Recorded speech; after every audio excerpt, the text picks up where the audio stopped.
मी माझ्या पतीसोबत love marriage करून जेव्हा सासरी गेले तेव्हा माझ्या सासूने सगळ्यांसमोर मला घावंडळ अडाणी बोलवले होते. कारण मी गरीब घरातून होते आणि माझी सासू श्रीमंत घरची. काही दिवस असेच चालत राहिले. मग मी बदला घेण्यासाठी एक दिवस असे काम केले की सासूचे, तू पण ना कोणत्या घावंडळ मुलीला बायको बनवून आणले आहेस. ही एक कॉर्पोरेट पार्टी आहे आणि त्या पार्टीमध्ये अश्विनी अशी जाईल, माझं तर नाकच कापलं जाईल. लोक म्हणतील सुनेपेक्षा जास्त तर सासूच मॉडर्न दिसत आहे. अरे आशिष, हिला थोडी तरी मॉडर्न साडी दे आणि व्यवस्थित कसं राहायचं हे सुद्धा तिला शिकव. असे असेल तर ती या घरात नाही राहू शकणार. मोनिकाताईंनी रागीट नजर आपल्या सुनेवर टाकून तोंड फिरवले होते. तेव्हा त्यांचा मुलगा आशिष म्हणाला, मम्मी, अश्विनी चांगली तर दिसत आहे. लाल रंगाची साडी तिच्यावर खुलून दिसत आहे. लांब सडक केस तिचे सौंदर्य वाढवत आहे. तिच्या याच सुंदरतेवर आणि साध्यापणावर मी प्रेमात पडलो होतो आणि आता तिला मी बदलू म्हणतेस? हे बरोबर नाही.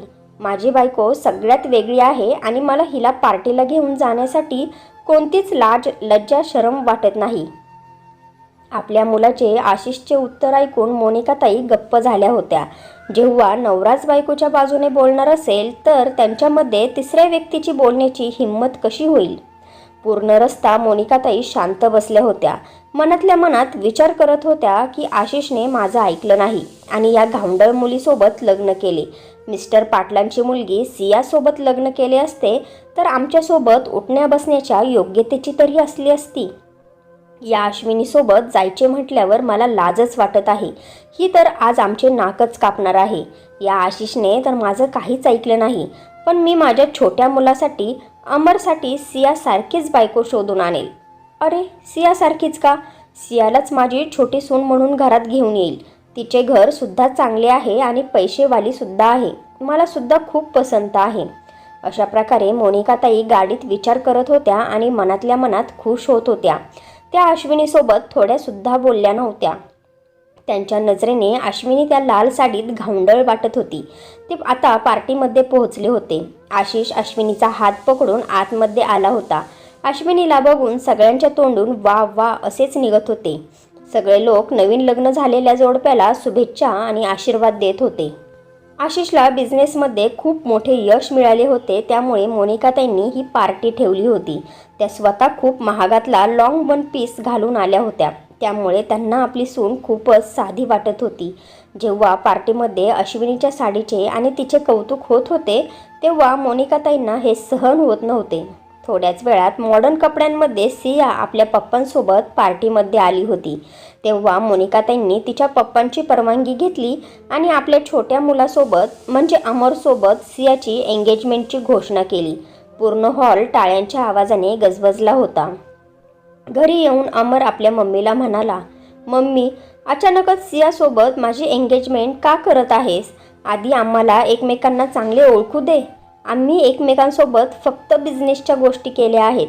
कधीच फॅमिलीबद्दल आणि नात्यांबद्दल बोललो नाही. अमरचे हे बोलणे ऐकून मोनिकाताईंनी त्याला गप्प केले आणि म्हणाल्या, माझी इच्छा नाही की तू सुद्धा आशिषसारखीच घावंडळ मुलगी घरात उचलून आणशील. मला माझ्या स्टेटसची सून पाहिजे, जी माझ्यासोबत किट्टी पार्टी आणि बाहेर उठू बसू शकेल. अमर आपल्या मम्मीच्या बोलण्याचा विरोध करू शकला नाही आणि त्यांची एंगेजमेंट ठरवली गेली. मोनिकाताई सियाला आपल्या सुनेच्या रूपात पाहण्यासाठी खूपच उत्साहित होत्या.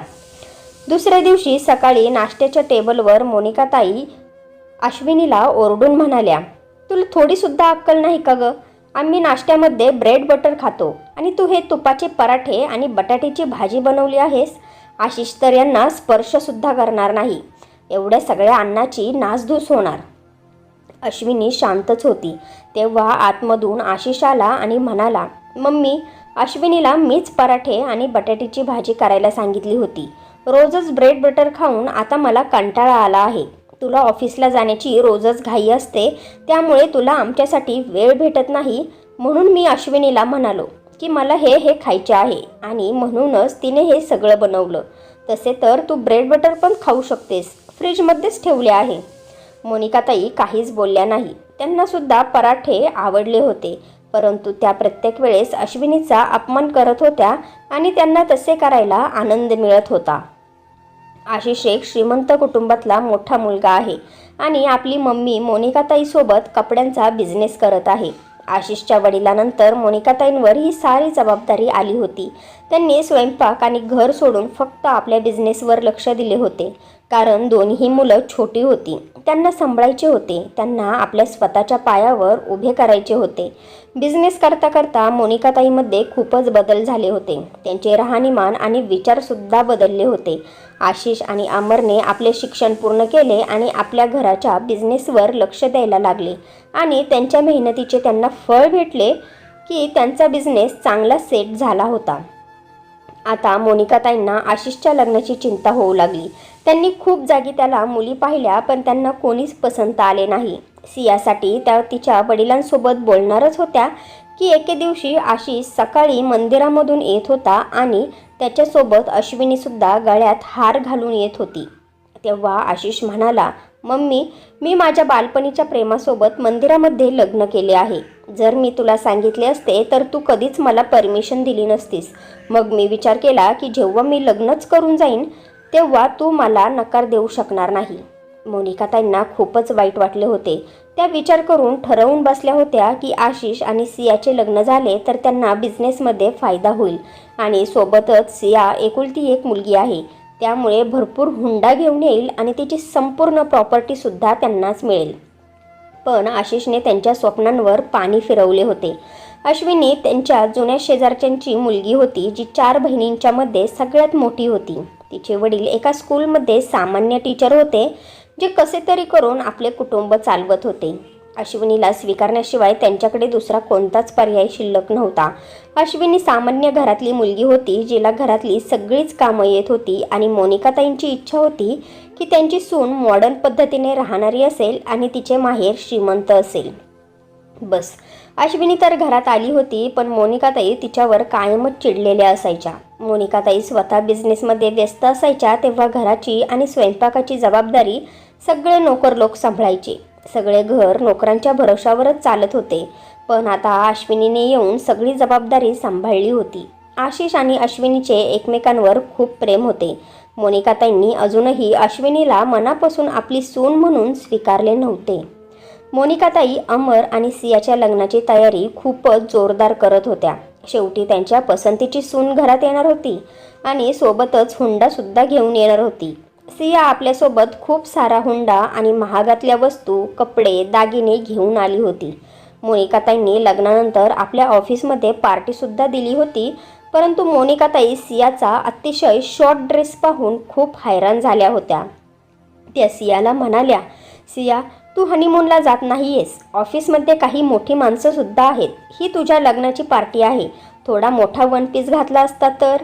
मोनिकाताई बोलतच होत्या की सिया मध्येच म्हणाली, सासूबाई, तुम्ही सुद्धा वन पीस घातला आहे. मी सुद्धा घातला तर आपल्या दोघींमध्ये काहीच अंतर राहणार नाही आणि मी या ड्रेसमध्ये कम्फर्टेबल आहे, तर तुम्हाला टेन्शन काय येत आहे?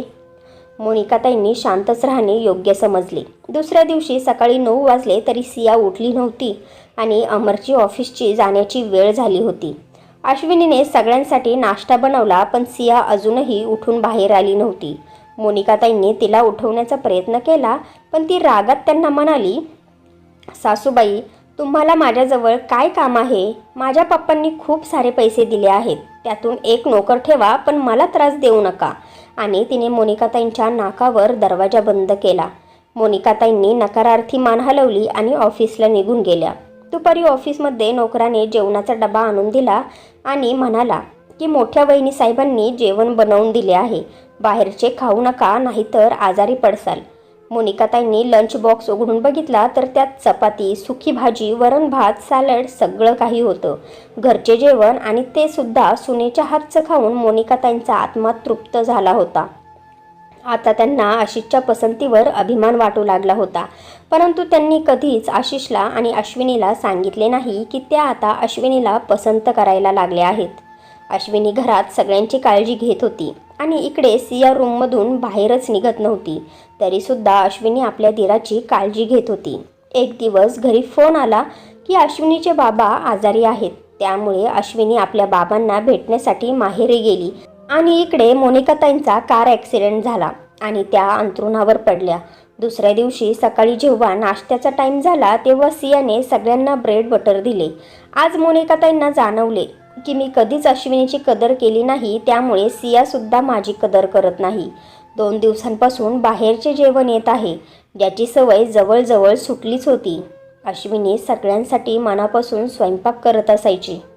मोनिकाताईंना दुपारी मेडिसिन घ्यायच्या होत्या. त्यांनी सियाला आवाज दिला तर सिया नर्सला म्हणाली, मी TV बघत आहे, जा त्या म्हातारीला काय हवे आहे ते बघू नये. मोनिकाताईंनी सियाचे बोलणे ऐकले होते. त्यांना खूप वाईट वाटले होते. सिया त्यांच्या रूममध्ये जातच नव्हती आणि दुसऱ्या दिवशी सकाळी ती आपल्या नवऱ्याला म्हणजे अमरला घेऊन आपल्या माहेरी निघून गेली, कारण की तिला सासूची सेवा करायला लागणार नाही. मोनिकाताईंच्या ॲक्सिडेंटची बातमी ऐकताच अश्विनी अस्वस्थ झाली आणि परत आपल्या सासरी आली. आशिष तिला म्हणाला, तू तुझ्या बाबांना सोडून माझ्या मम्मीची सेवा करण्यासाठी का आलीस?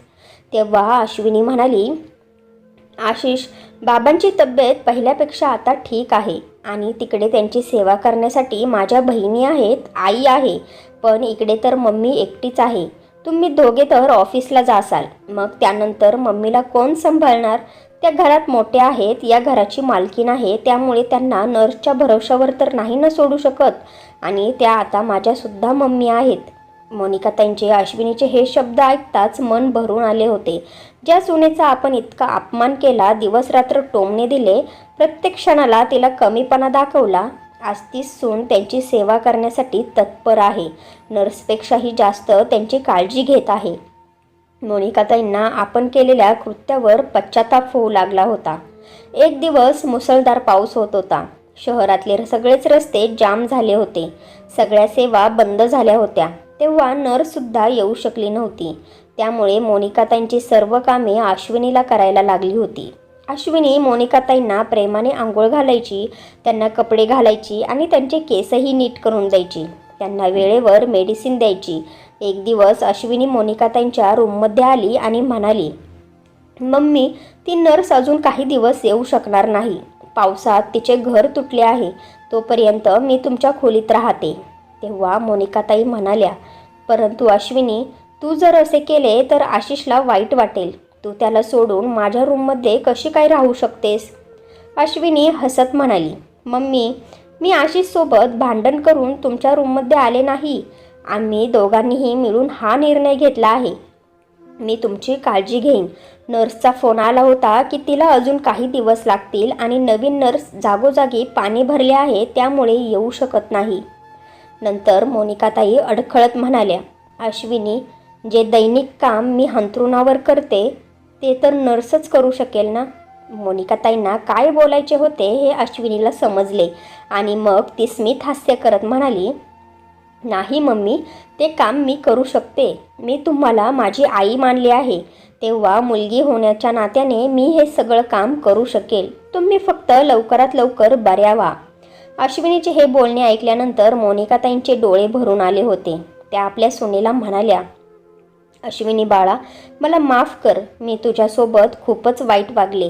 तुझ्या आईवडिलांना वाईट साईड बोलले, नेहमीच हुंडा नाही दिला म्हणून टोमणे दिले, नेहमी तुझ्या कपड्यांची चेष्टा मस्करी केली, तुला गावंढळ बोलून तुझा अपमान केला आणि तू आज माझी इतकी सेवा करत आहे. जर माझी पोटची मुलगी असती तर कदाचित तिने सुद्धा माझी एवढी सेवा केली नसती. मी कायमच श्रीमंती आणि मोठेपणा यांनाच महत्त्व दिले आहे. मला आशिषसाठी सियाला या घरात आणायचे होते, पण आशिषने तुला पसंत केले आणि हीच गोष्ट मला आतून पोखरत होती. मला सिया नाही तर तिचे पैसे आणि स्टेटस हवे होते आणि आज तीच सिया मला या अवस्थेमध्ये अमरला घेऊन आपल्या माहेरी निघून गेली.